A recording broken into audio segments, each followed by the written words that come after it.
मेरे सभी श्रोताओं को मेरा प्यार भरा नमस्कार।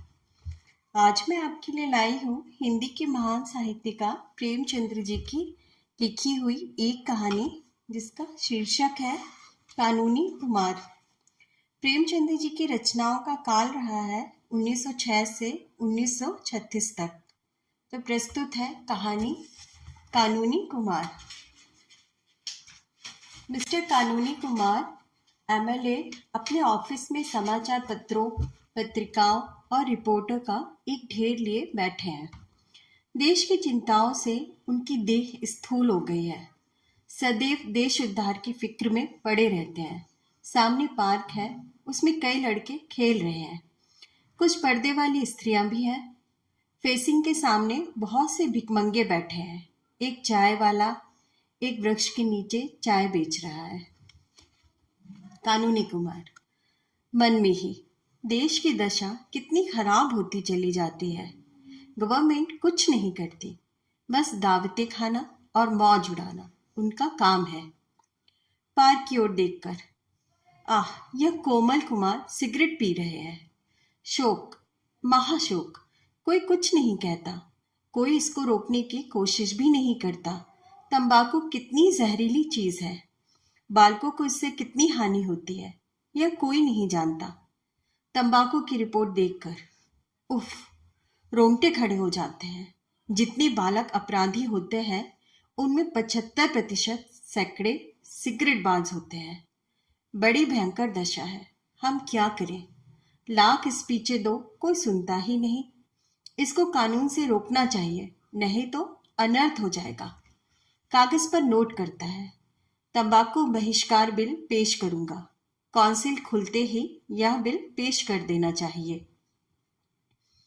एक क्षण के बाद फिर पार्क की ओर ताकता है और पहरेदार महिलाओं को घास पर बैठे देखकर लंबी सांस लेता है। गजब है, गजब। कितना घोर अन्याय, कितना पाशविक व्यवहार। यह कोमलांगी सुंदरियां चादर में लिपटी हुई कितनी भद्दी, कितनी फूहड़ मालूम होती है। अभी तो देश का यह हाल हो रहा है। फिर रिपोर्ट देखकर स्त्रियों की मृत्यु संख्या बढ़ रही है। तपेदिक उछलता चला आता है। प्रसूत की बीमारी आंधी की तरह चढ़ी आती है और हम हैं कि आंखें बंद किए पड़े हैं।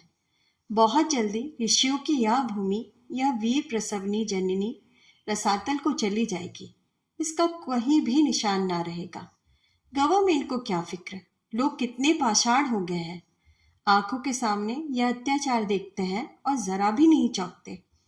यह मृत्यु का शैथिल्य है। यहाँ भी कानूनी जरूरत है।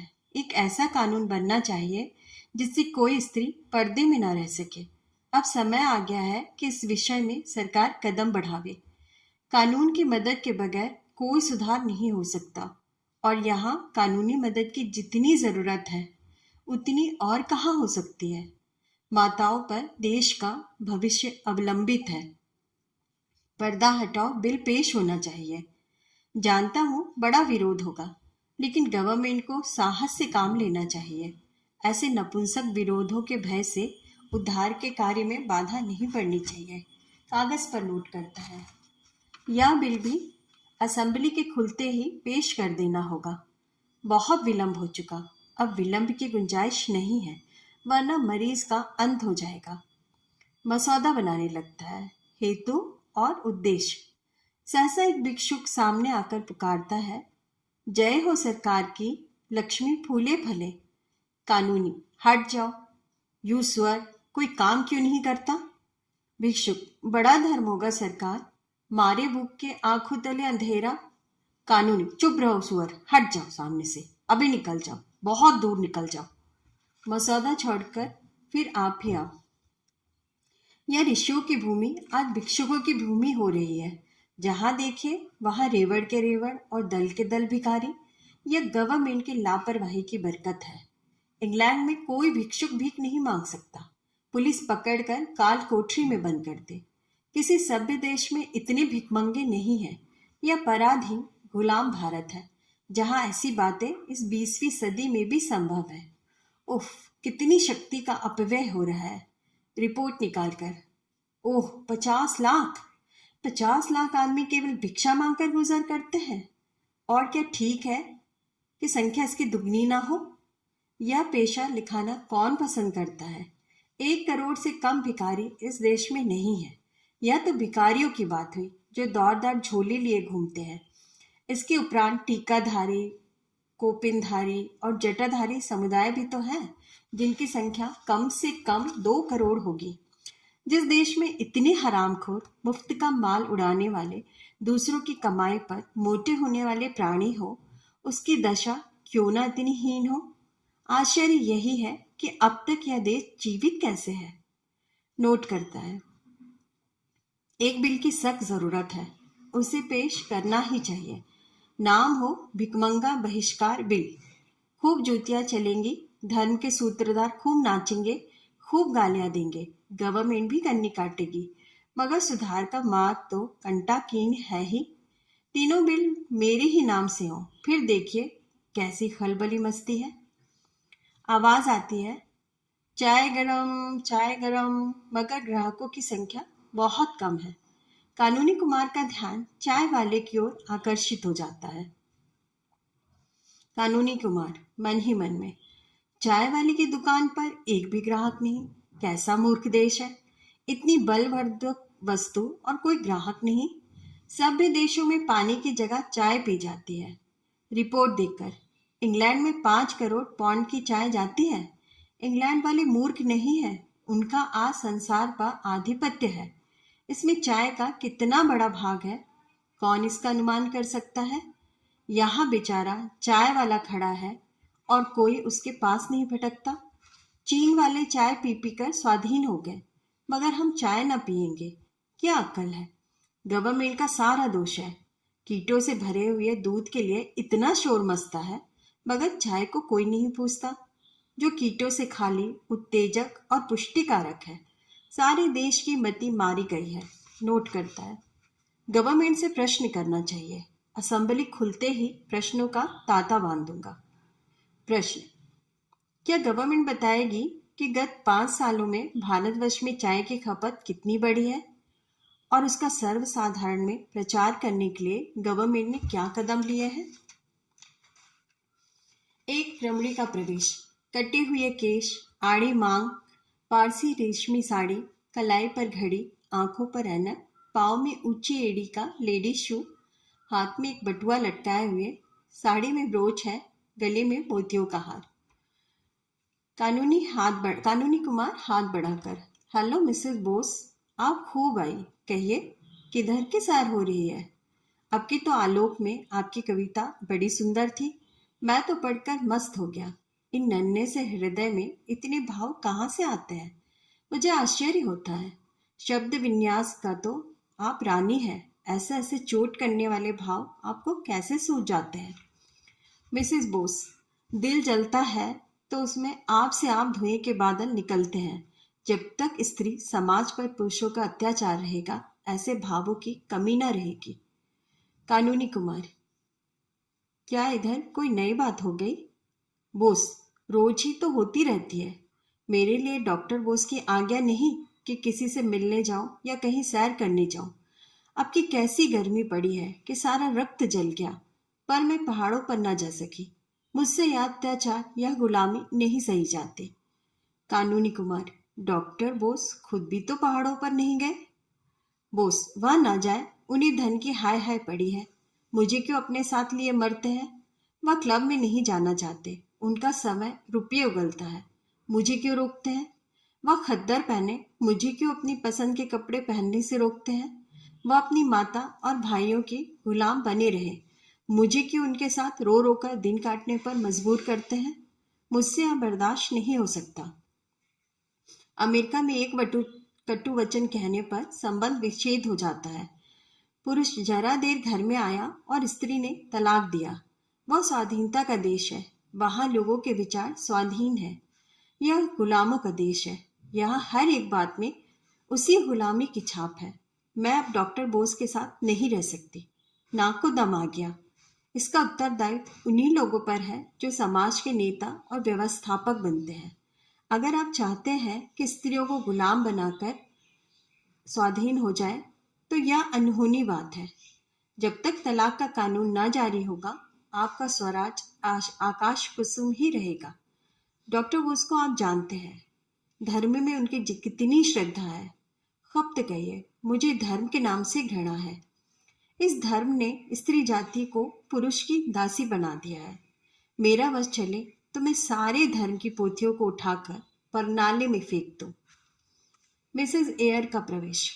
गोरा रंग, ऊंचा कद, ऊंचा गाउन, गोली हाड़ी की सी टोपी, आंखों पर ऐनक, चेहरे पर पाउडर, गालों और होठों पर सुर्ख पेंट, रेशमी जुराबे और ऊंची एड़ी के जूते। कानूनी कुमार हाथ बढ़ाकर, हेलो मिसेस एयर, आप खूब आई। कहिए, किधर की सैर हो रही है? आलोक में अब की आपका लेख अत्यंत सुंदर था। मैं तो पढ़कर दंग रह गया। मिसेज एयर, मिसेस बोस की ओर मुस्कुराकर, दंग ही तो रह गए या कुछ किया भी?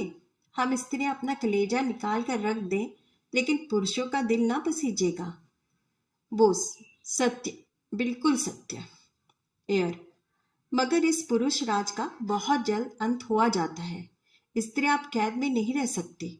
मिस्टर एयर की सूरत मैं नहीं देखना चाहती। मिसेस वो मुंह फेर लेती हैं। कानूनी कुमार मुस्कुराकर, मिस्टर एयर तो खूबसूरत आदमी है। लेडी एयर, उनकी सूरत उन्हें मुबारक हो। मैं खूबसूरत पराधीनता नहीं चाहती, बदसूरत स्वाधीनता चाहती हूँ। वह मुझे आपकी जबरदस्ती पहाड़ पर ले गए। वहां की शीत मुझसे नहीं सही जाती। कितना कहा कि मुझे मत ले जाओ, मगर किसी तरह न माने। मैं किसी के पीछे पीछे इस तरह नहीं चलना चाहती। मिसेस बोस उठकर खिड़की के पास चली जाती है। कानूनी कुमार, अब मुझे मालूम हो गया कि तलाक का बिल असेंबली में पेश करना पड़ेगा। एयर, खैर आपको मालूम तो हुआ, मगर शायद कयामत में। कानूनी कुमार, नहीं मिसेज एयर, अब की छुट्टियों के बाद ही यह बिल पेश होगा और धूमधाम के साथ पेश होगा। बेशक पुरुषों का अत्याचार बढ़ रहा है। जिस प्रथा का विरोध आप दोनों महिलाएं कर रही हैं, वह अवश्य हिंदू समाज के लिए घातक है। अगर हमें सभ्य बनना है तो सभ्य देश के पद चिन्हों पर चलना पड़ेगा। धर्म के ठेकेदार चिल्ल पो मचाएंगे, कोई परवाह नहीं। उनकी खबर लेना आप दोनों महिलाओं का काम होगा। ऐसे बनाना कि मुंह न दिखा सके। लेडी एयर, पेशगी धन्यवाद देती हूँ। हाथ मिलाकर चली जाती है। मिसेस बोस खिड़की के पास से आकर, आज इसके घर में घी का चिराग जलेगा। यहाँ से सीधे बोस के पास गई होगी। मैं भी जाती हूँ। चली जाती है। कानूनी कुमार एक कानून की किताब उठाकर उसमें तलाक की व्यवस्था देखने लगता है कि मिस्टर आचार्य आते हैं। मुंह साफ, एक आंख पर ऐनक, खाली आधे बाह का शर्ट, निकर, ऊनी मोजे, लंबे बूट, पीछे एक टेरियर कुत्ता भी है। कानूनी कुमार, हेलो मिस्टर आचार्य, आप खूब आए। आज किधर की सैर हो रही है? होटल का क्या हाल है? आचार्य, कुत्ते की मौत मर रहा हूँ। इतना बढ़िया भोजन, इतना साफ सुथरा मकान, इतनी रोशनी, इतना आराम, फिर भी मेहमानों की दुर्भिक्ष। समझ में नहीं आता अब कितना निर्ख घटाऊं। इन दामों अलग घर में मोटा खाना भी नसीब नहीं हो सकता। उस पर सारे जमाने की झंझट, कभी नौकर का रोना, कभी दूध वाले का रोना, कभी धोबी का रोना, कभी मेहतर का रोना। यह सारे जंजाल से मुक्ति हो जाती है। फिर भी आधे कमरे खाली पड़े हैं। कानूनी कुमार, या तो आपने बुरी खबर सुनाई। आचार्य, पश्चिम में क्यों इतना सुख और शांति है? क्यों इतना प्रकाश और धन है? क्यों इतनी स्वाधीनता और बल है? इन्हीं होटलों के प्रसाद से। होटल पश्चिमी गौरव का मुख्य अंग है, पश्चिमी सभ्यता का प्राण है। अगर आप भारत को उन्नति की शिखर पर देखना चाहते हैं तो होटल जीवन का प्रचार कीजिए। इसके सिवा दूसरा उपाय नहीं है। जब तक छोटी छोटी घरेलू चिंताओं से मुक्त न हो जाएंगे, आप उन्नति कर ही नहीं सकते। राजों रईसों को अलग घरों में रहने दीजिए। वह एक ही जगह 10 खर्च कर सकते हैं। मध्यम श्रेणी वालों के लिए होटल के प्रचार में ही सब कुछ है। हम अपने सारे मेहमानों की फिक्र अपने सिर लेने को तैयार हैं, फिर भी जनता की आंखें नहीं खुलती। इन मूर्खों की आंखें उस वक्त तक न खुलेंगी जब तक कानून न बन जाए। कानूनी कुमार गंभीर भाव से, हाँ, मैं सोच रहा हूँ जरूर कानून से मदद लेनी चाहिए। एक ऐसा कानून बन जाए कि जिन लोगों की आय 500 रुपये से कम हो होटलों में रहे। क्यों? आचार्य, अगर आप यह कानून बनवा दें तो आने वाली संतान आपको अपना मुक्तिदाता समझेगी। आप एक कदम में देश को 500 वर्ष की मंजिल तय करा देंगे। कानूनी कुमार, तो लो, अब की यह कानून भी असेंबली खुलते ही पेश कर दूंगा। बड़ा शोर मचेगा, लोग देशद्रोही और जाने क्या क्या कहेंगे, पर इसके लिए तैयार हूं। कितना दुख होता है जब लोगों को अहिर के द्वार पर लुटिया लिए खड़ा देखता हूँ। स्त्रियों का जीवन तो नरक तुल्य हो रहा है। सुबह से 10-12 बजे रात तक घर के धंधों से फुर्सत नहीं। कभी बर्तन मांजो, कभी भोजन बनाओ, कभी झाड़ू लगाओ। फिर स्वास्थ्य कैसे बने, जीवन कैसे सुखी हो, सैर कैसे करें, जीवन के आमोद प्रमोद का आनंद कैसे उठावे, अध्ययन कैसे करे। आपने खूब कहा, एक कदम में 500 सालों की मंजिल पूरी हो जाती है। आचार्य, तो अब की बिल पेश कर दीजिएगा। कानूनी कुमार, अवश्य। आचार्य हाथ मिलाकर चला जाता है। कानूनी कुमार खिड़की के सामने खड़ा होकर होटल प्रचार बिल का मसविदा सोच रहा है। सहसा पार्क में एक स्त्री सामने से गुजरती है। उसकी गोद में एक बच्चा है। दो बच्चे पीछे पीछे चल रहे हैं और उधर के उभार से मालूम होता है कि गर्भवती भी है। उसका कृश शरीर, पीला मुख और मंद गति देखकर अनुमान होता है कि उसका स्वास्थ्य बिगड़ा हुआ हो और इस भार का वहन करना उसे कष्टप्रद है। कानूनी कुमार, आप ही आप, इस समाज का, इस देश का और इस जीवन का सत्यानाश हो, जहां रमणियों को केवल बच्चा जनने की मशीन समझा जाता है। इस बेचारी को जीवन का क्या सुख।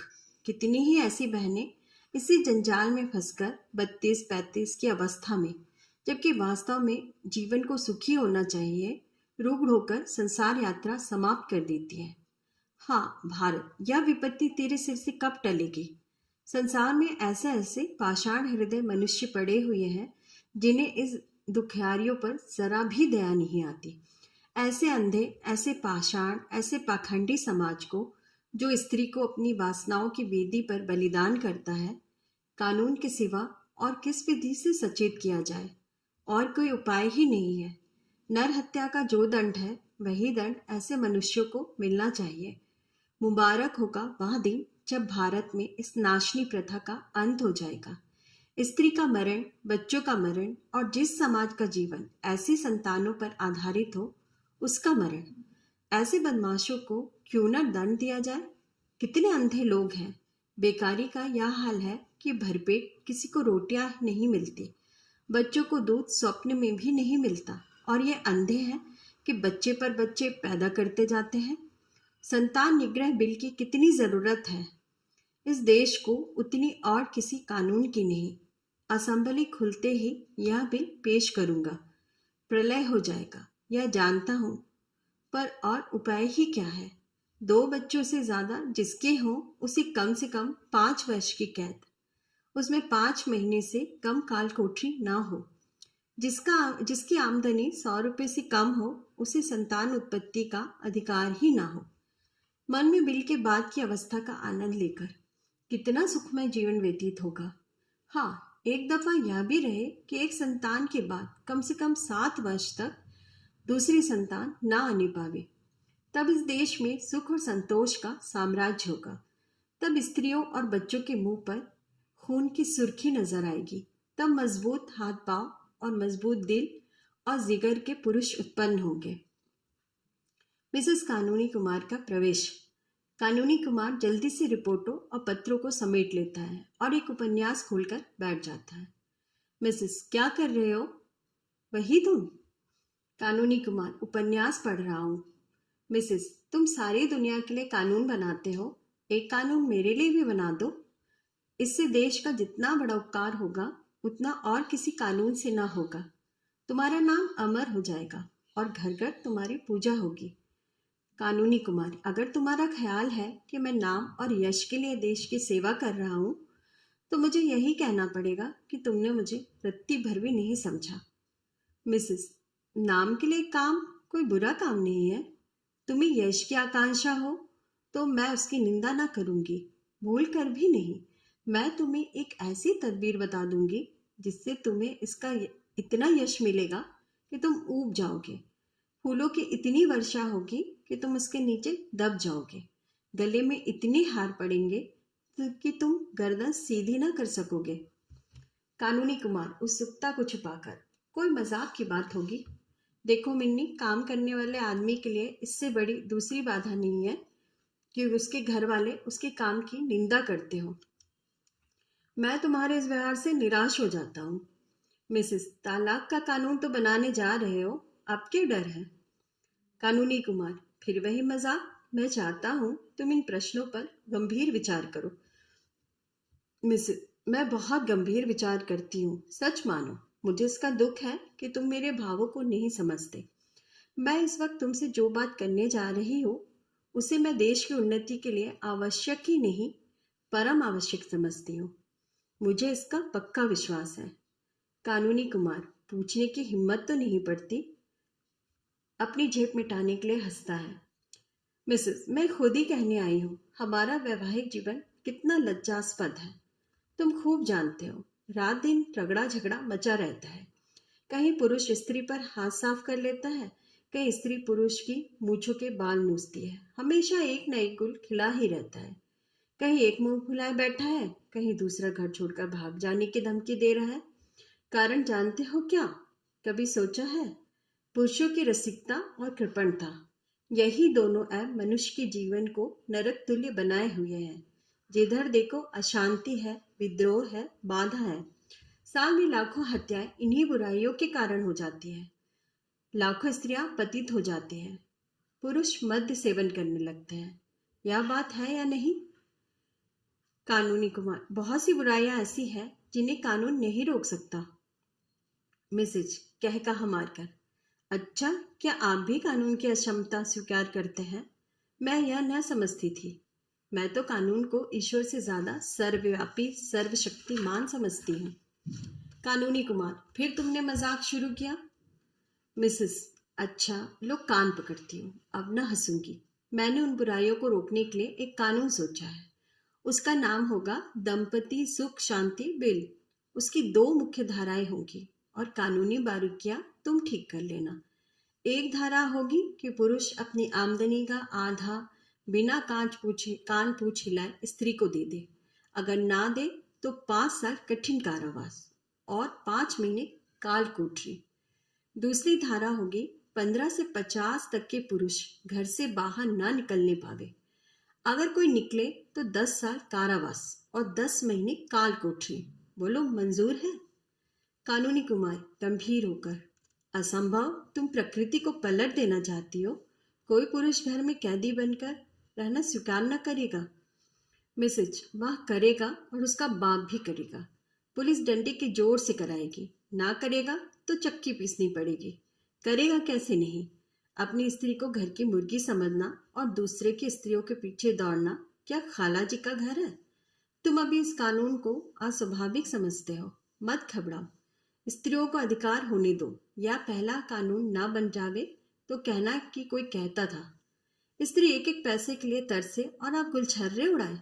दिल लगी है, आधी आमदनी स्त्री को देनी पड़ेगी, जिसका उससे कोई हिसाब किताब ना पूछा जा सकेगा। कानूनी कुमार, तुम मानव समाज को मिट्टी का खिलौना समझती हो। मिसेस, कदापि नहीं। मैं यही समझती हूँ कि कानून सब कुछ कर सकता है, मनुष्य का स्वभाव भी बदल सकता है। कानूनी कुमार, कानून यह नहीं कर सकता।